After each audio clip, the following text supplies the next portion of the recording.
আব্বার একটা ছেলে ছিল, যে ছেলেটার নাম হলো আব্দুল্লাহ। এই ছেলেটা আল্লাহ নবীর হাতে হাত দিয়ে খাঁটি মুসলমান হয়ে গিয়েছিলেন। জোরে বলুন সুবহানাল্লাহ। আল্লাহ রাসূল সাল্লাল্লাহু আলাইহি ওয়াসাল্লাম একদিন সাহাবায়ে কেরামদেরকে ওয়াজ নসিহত করতেছেন।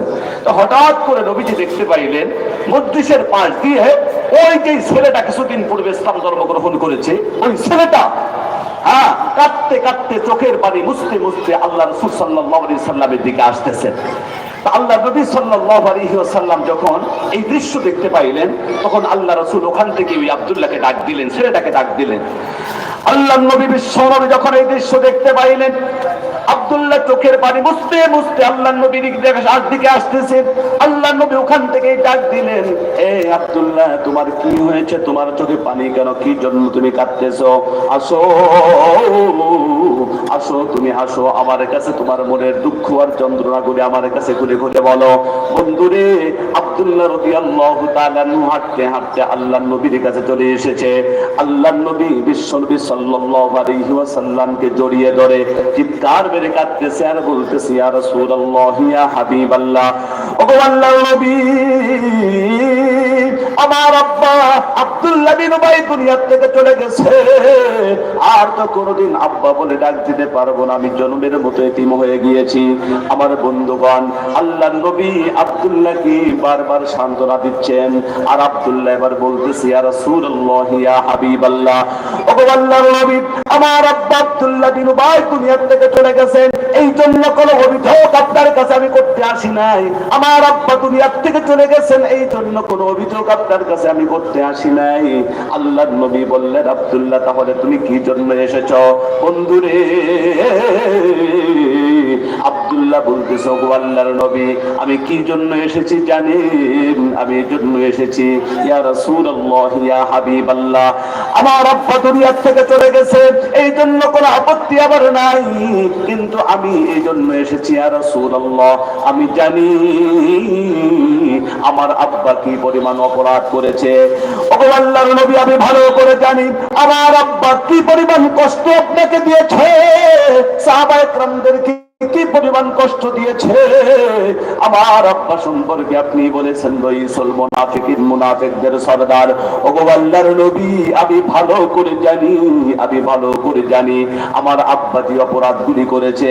এই অবস্থায় যদি আমার আব্বাকে আমি কবরের ভিতরে রেখে দেই, এই অবস্থায় যদি আমার আব্বাকে আমি দাফন করে দেই, কবরের ভিতরে রেখে দেই, কবরের শাস্তি থেকে তো আমার আব্বা রেহাই পাবে না। অবশ্যই কবরের শাস্তি শুরু হয়ে যাবে। এক পাশের মাটি অন্য পাশে চলে যাবে, অন্য পাশের মাটি অন্য পাশে চলে যাবে, একটা হাড্ডির ভিতরে আর একটা হাড্ডি ঢুকে যাবে। ইয়া রাসূলুল্লাহ, আমি ভালো করে জানি।